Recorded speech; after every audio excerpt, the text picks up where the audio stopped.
Hi, before we start, I just want to apologise for the sound quality of this video. She forgot to put on her little mic because she's an idiot. She can do better and she will do better. Sorry to have failed you. I'd like you to keep an open mind. Something that I failed to do. Yeah, admittedly I did. But I need you to keep an open mind because when it comes to my opinions, I need everyone to agree with me. So I want to start by saying that Mamma Mia 2 is great. I have no problems with it as a whole. Well, okay, that's kind of not true. But when it came out a couple of years ago, I thought, yeah, this is fantastic. It's not as good as the first one, but it's the best. But it's the best sequel that could have followed an iconic movie. They couldn't have just repeated the same tropes they used in the first movie. They had to go in a different direction. I think that Mamma Mia 2 does that, and I think that it's great and fabulous and all that. And I love Mamma Mia a lot. However, I feel like it's necessary to talk about the elephant in the room. I was sick and tired of everything when I called you last night from Glasgow. Cher, this is not your place. I'm going to take you through the reasons why Cher does not belong in the Mamma Mia universe.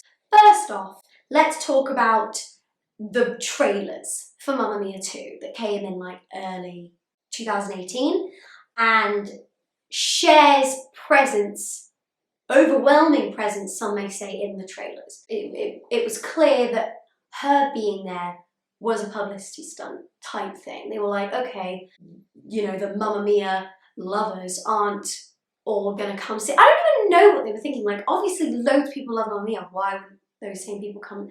Basically, they were getting a wider audience by putting Cher in the movie, which I think that's a wrong reason to do anything, but also fine. That's not the bit I'm most mad about. The bit I'm most mad about is that Ruby Sheridan literally rose from the dead. Somebody up there has got it in for me. I bet it's my mother. Oh, and wasn't she a ray of sunshine? Yeah, so I mean, it's literally stated that Donna's mother is dead in the first movie. Why did they resurrect her? I mean, not as many people talked about it as I wanted them to. Like, that's like a ridiculous plot hole. Just tell me you didn't invite your grandmother. Wicked Witch of the West. She hasn't been seen outside of Las Vegas for decades. Yeah, because she's freaking dead. I feel like I was in it, you know what I mean? I was learning more about the characters that I've loved since I was 8 years old.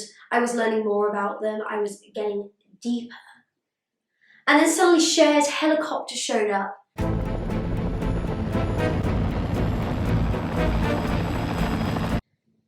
And broke the fourth wall for me. Because I was like, okay, Cher she lives in our world. She's not in Mamma Mia's world. She's not, I mean, she is a pop star there as well, Ruby Sheridan, but she's our Cher. You know, and when you look at Cher in that movie, you don't see Ruby Sheridan. You see Cher. And I have brought this all on myself because I was a stupid, reckless little slut. Whoa! Don't you sound like your mother?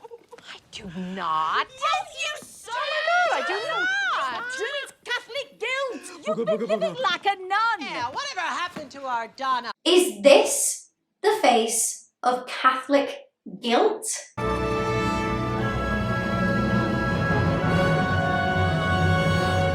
Mes enfants, je suis arrivé.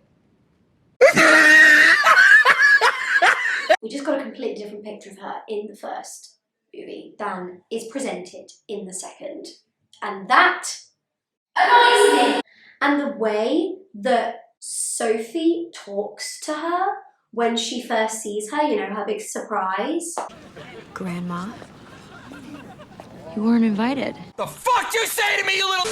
I'm led to believe that if she hasn't been seen out of Las Vegas for decades, has Sophie even met her grandma? I've decided to commit to being a grandmother. 25 years too late. I say we move past that. You know, so if being a grudge holder makes you fat, I mean, even if she has met her, these aren't the first things you're going to say to your grandmother. I mean, it's kind of rude. If I said that to my grandmother, slap her in the face, you know? That's just not how you would greet an elderly relative, whatever Cher is. Every line she says is Cher talking. It's not Ruby Sheridan talking. It just isn't. Every line she says, the audience is thinking, oh my god, Cher! To the woman of this and every hour. You're too kind. They mean Sophie. I know that. The Fernando moment, I chuckled. Ruby! Fernando?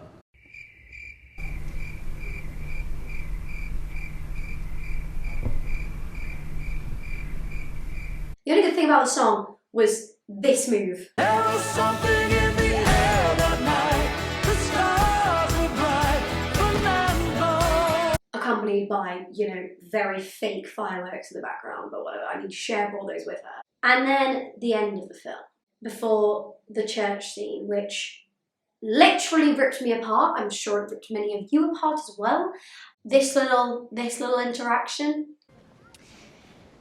I wish she was here. Jeez.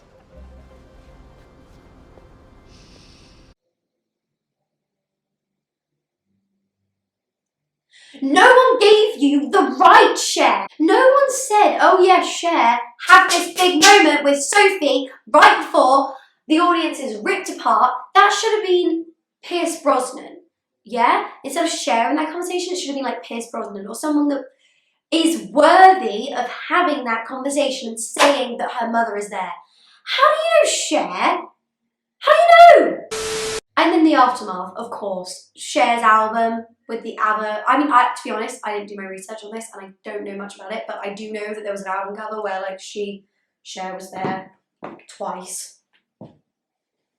I don't know if she did a tour. I feel like why do I think that she did? Maybe she did, maybe she didn't, maybe I'm making that up. Point is, she took ABBA as her brand, which is weird because she's Cher. It's not like Beyonce's gonna take like, I don't know, Bruno Mars as her brand. She's not going to do that because she's Beyonce. At the end of the day, I respect Cher as an artist, but I do not respect her existence in the Mamma Mia universe. And I don't think you should too. I don't think we should just sit by and accept it. Okay, great. So there are my opinions. There it is. I've aired it out. I've said it. I've put it out into the universe. I do feel slightly better. I hope you'll take the time to consider what I'm saying. Oh, but more importantly, I hope you take the time to consider looking at the resources that I've put in the description of this video for Black Lives Matter and signing a few petitions while you're down there. Thank you very much. Okay. Catch you on the flip side, you know, whatever. Thanks for listening.